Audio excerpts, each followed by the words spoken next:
A plus B, Syllabe, métaphore, W plus oxymore. Trancher le cou du tronc. Couper le tronc du cou. X, Y.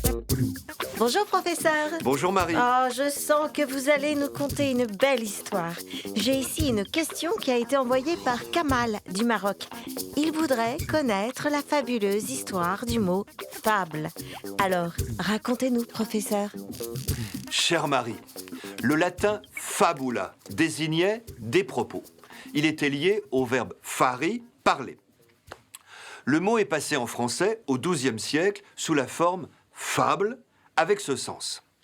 Il en reste quelque chose dans une langue soutenue.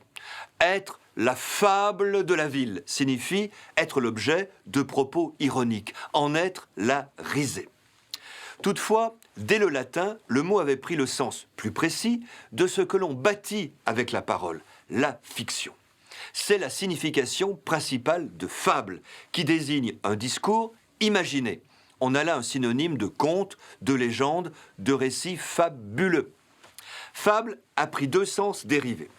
Celui, propre à la littérature, de court récit allégorique, souvent en vers, illustrant une vérité morale.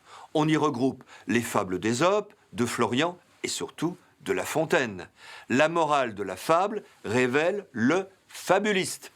Celui, plus général, d'allégations fausses, de récits mensongers. Ah, c'est une fable grossière, faire courir des fables, c'est-à-dire des inventions. C'est le propre du fabulateur, qui fabule, voire affabule, et veut nous faire croire à ses affabulations. La fabulation, cher Kamal, blague, mensonge, mythomanie, est active, mais elle n'est point méchante. Rappelons-nous que Jean de La Fontaine était un homme affable. A plus B, Syllabe, métaphore, W plus oxymore. X,